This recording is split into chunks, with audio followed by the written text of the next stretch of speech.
Can you see this vibration? So the unit is running,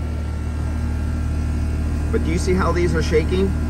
Now do you know how rub-throughs and shorts happen? Now let's say, see these wires here where they're not touching the metal right there? Let's see if I get it clear. You see that? Now if these wires were pushed over to the metal, that vibration and rubbing, those wires would keep rubbing, and after about a year or two, they would rub through and short out. You'd have a comeback. So you want to make sure when you're like this is vibrating. I put my finger on this thing, and this wire, you don't see it really shaking, but it's literally vibrating. So if this was to move down and just stay right here, it would vibrate and keep rubbing between the metal and the plastic and short out. This is why I didn't wire this. I didn't do the electrical on this. This is why guys need to put in the plastic bushings or rubber bushings here. See how these two hot leads, this is 220, so the red is hot, the black is hot. It's not a neutral, it's not a ground. Don't think of it like that. And you have stuff like this, say 5 years from now, you get a rub out, you got a short. Another thing you got to think about, when you're inside there and you look at the cap tubes over there coming out from the distributor, I shouldn't have called them cap tubes, it's the distributor and the lines coming to feed the coils. If you look at them, they go over and they're touching on the sheet metal. Well, the condenser is isolated and in a different plane and mounted differently than the metal cabinet. So the metal cabinet stays still, but there's a little vibration and pulsation, there's expansion and contraction of those little cap tubes, and they're right on the other side of this piece of sheet metal, and they touch just like this, and they sit there and they rub, they vibrate, they oscillate at this vibration rate, and eventually in a couple years you have a rub out. So those are the kind of things when you buy these brand new, before you install them for your customer, you clear the electrical back. Oh, here's a good one right there. So you see where they don't have the rubber grommet in here, they do have the rolled metal, at least it's not sharp anymore. Years ago they would let it go on sharp. That red, brown wire, any with the blue, the black, they're rubbing right up next to this. Well, this is vibrating separately. Couple years, you have a short out right there. All that kind of stuff. This is why you want to use rubber grommets everywhere.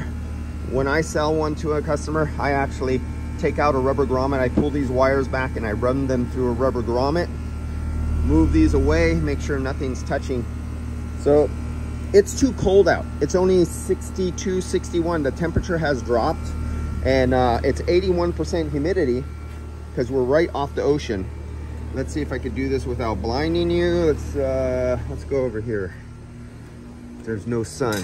Okay, so we got 43 degrees is our dry bulb temperature inside the cabin, inside. There you go, 43 degrees. See that humidity says 92% humidity? That is coming out of, that's the supply air going into the house. 92% humidity, but at 43 degrees. Now inside the house is cool. We already brought it down a few degrees. It's 65 degrees in the house. And you can see this fall. Oh, I wasn't recording it. I thought I hit that button. Okay, well, we're recording it now. And let's see if I'm recording here. No, I'm not. And we'll record this, because all this gets snapshot and a printout goes to the customer. It is too cold for me to do the superheat and subcooling. Right now, this is a subcooling system because it's an expansion valve. If we come over here and you read the instructions, yes, read. You know, the papyrus with the hieroglyphics on it, a lot of you guys don't like to do. On this particular model, in their instructions, they say do not try to do the subcooling below 70 degrees, and I'm at 60 degrees right now. So you see they have 70 degrees is their lowest temperature, and at 70 degrees they should say my subcooling should be 14. They do list 68, but in their instructions specifically they say don't do it below 70. But you see that jump as the outdoor temperature changes, the subcooling reading changes. So if it was 70 degrees outside and I had my correct charge, I should have 14 degrees of subcooling, because temperature and airflow mean everything. Check this out. If our temperature just drops 2 degrees, they have a recommendation of 16 degrees of subcooling. But if it's 78 degrees, the subcooling is required to be 6 degrees. And our line pressure should be roughly that, right there, 251 PSI. And they give you the details right here. I'll go in for, this is for you guys to read. If you want to, there, I got it clear right now. Just pause the video and read the nomenclature. And then sometimes they'll have asterisks and they'll tell you to go in and you may download something to get more detailed information, say long lines. Now look at this here. Different manufacturers are different. This one right here, it says the refrigerant charge that came in this unit is good enough for 15 feet of line set. Well, I got 40 feet of line set. I actually counted it. I was told I had 45, 47, something like that. But I actually went back. I didn't trust who I, you know, it's not that I don't trust them, but I don't trust nobody. And I went with the tape measure and I measured the line set all the way, and I have 40 feet of line set. So there's only 15. So that's, we're 25 feet over what the capability of this compressor is. Now I'm going to show you, you know those guys who like bubbles, Mr. Bubble Boys? The guys who go, oh, I filled it up until I hit bubbles. Oh yeah, Mr. Bubble Boy with your little whack-off can. So you see the sight glass right here? Boom, right there. So, and this is a messed up, I bought this brand new and it would never go wet and it would never go dry. And I gotta contact the supplier of this one. I got another one inside that's dry, but I don't like, I could not, even with the heat gun, I could not get this one to go wet or dry. It would not, and this is brand new out of the box. Now I'm questioning the supplier I got it from. I'm a little pissed about that. But let's go back to this. Crystal clear. This is all filled with liquid, but I know I'm short on charge because I have 40 feet of line set and I did not put any trim charge in there or anything. So you go, what's trim charge or your adder? Well, you go into their book and they'll have their adder that they say to use. And let's say, for example, for every foot, this is for you automotive guys, all you HVAC guys know this. I'm talking to the automotive guys. And this goes for automotive too, when you put on aftermarket units and you add second evaporators in the vac, or you do van conversions, or you're working on buses. For this specific manufacturer, I'm going to say, let's say they put, for every foot, you put 0.22 ounces of refrigerant added for every foot over 15 feet. So you would get, I have 25 extra feet. You would times the adder of 0.44 or 0.22 ounces per foot over by 25, and you come up with how many ounces you need to add to compensate for the extra line. Now that just gets you close. That doesn't get you exact, because your flow, your airflow might be up. Okay, we're gonna bank, because this is brand new and this is a brand new clean coil, that the airflow is correct over the condenser. Just because this is brand new, it's not dirty, so it doesn't have a reduced airflow. But what about inside? I know for a fact the inside is not correct. And where is my airflow chart?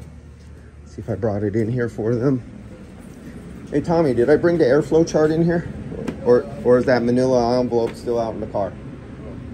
And as you see, I'm not using a random number generator. I'm using a real test instrument. Okay, let's look out in the car. And remember, this is not my installation. I'm just fixing it for somebody. And yep, there it is. Let's come right here. Okay, so what do we have here? So this was our test running it in heating. I know it's even lower on cooling mode, but this is our information. Very low flow, the total. Our return, it's really restricted. And our low flow for our filter drop. They had a 1-inch filter drop. I made other videos on this. They only had a 1-inch filter drop for this thing. I mean a high filter, because they only had a 1-inch filter inside here. They have an undersized return, and their grill, they had one of those grills. Now I removed the filter out of here and I removed the grill. I took the grill off. That was really restrictive on the return. And I pulled out the filter and it was still low. We were trying to make it pass. We were trying to see how bad is it. It's really bad. There you go. That's what they tell you to do. And I underlined what is exactly wrong. And this is with the heat and heating. So now I'm going to run this exact same test in cooling, and it's going to come out with the same things. But heating airflow and cooling airflow have different requirements. So it failed the heating. I know it's going to fail the cooling, and it's going to have to say the same thing. But the guys who put this system in originally just totally screwed it up. I mean, they have a 16-inch return for this 110,000 BTU system here, and they had a 1-inch filter in it, and they had 2 filters. They put 1 filter in the house at the grill. It's one of those grills that you can open up and change a filter. And then they had another 1-inch filter at the pull-out inside, going into the furnace downstairs. So they had 2 filters in series. So you can't screw up a system more than that. And unfortunately, individuals like this are allowed to own companies and work on systems and sell systems. All right, I will see you guys later. That's long enough.